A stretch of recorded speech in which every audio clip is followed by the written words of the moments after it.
The Pixel 8 Pro is Google's most significant update in 3 years, and it comes with a ton of interesting new capabilities. The operating system updates and feature drops for the Pixel 8 Pro will last for 7 years. There have been security updates for more than 7 years. The Pixel 8 series will get Android updates until 2030, which is absurd given that it has been 7 years since the last OS update. Even more is provided than what Apple provides for its iPhones. Improved zoom: you may zoom in on photos and restore fine detail after capture with Zoom Enhance.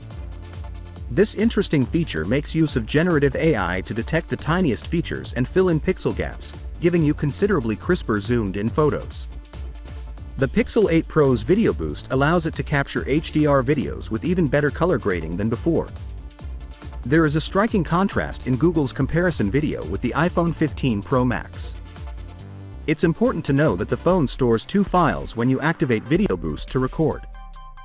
One is your standard video, ready to share right away. The other Google describes it as raw-ish, and then leaves to go do some behind-the-scenes magic on Google servers. You'll get a heads up when it's finished processing, which takes a few hours. By introducing major upgrades for low-light recording, Google is expanding its night vision to videos as well.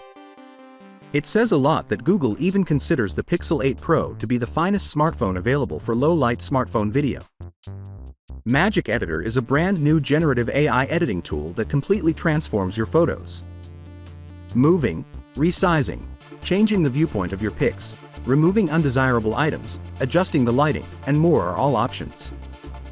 If you like being creative with your pics, having this functionality right there in your camera seems like a huge game changer. Photoshop can do some of these things now. The Photo Magic Eraser from Google has been updated to do its magic on audio as well. Now that background noise can be readily removed from videos, the audio quality is much improved. Additionally, the Pixel 8 series comes with a nifty software function called Best Shoot that lets you swap out the faces after you shoot the photo. The way it works in essence is that when you snap a shot, your phone will automatically shoot a series of photos and choose the best ones. Finally, what are your thoughts about it? So without being said, let me know your thought in the comment below, and if you are new here, please subscribe. Peace out.